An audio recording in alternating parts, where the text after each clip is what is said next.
አንተና አስጎብኚው? አዎ የምትሄድበትን ቦታ ወስናችሁ? እኔ ክፍለ ሀገር ይሁን እንጂ የትም እሄዳለሁ። አብዛኛው ቦታ እኮ ሰላም አይደለም። ከኛ ጋር ነች?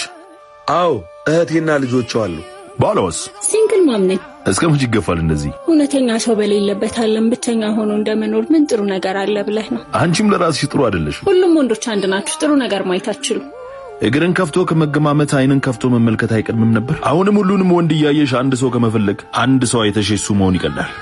አዲስ አበባ ውስጥ መዝናናት አንችልም?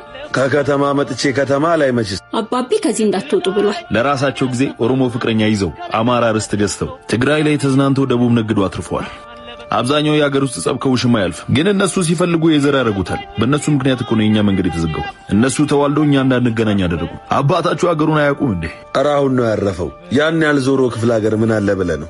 እናታችን አገሩ ሰላም አይደለም ስትለው እኔ ሰላማዊ ሰው ነኝ አይነኩኝም እያለ ነበር የሚሄደው። እኛም ካልነካ ነው የሚነካን ማህበረሰብ የለም። ሂጂና ንገሪው እኔ ሰላማዊ ሰው ነኝ ብሎ ጥለው ሄደዋል በይው። እንይዘደ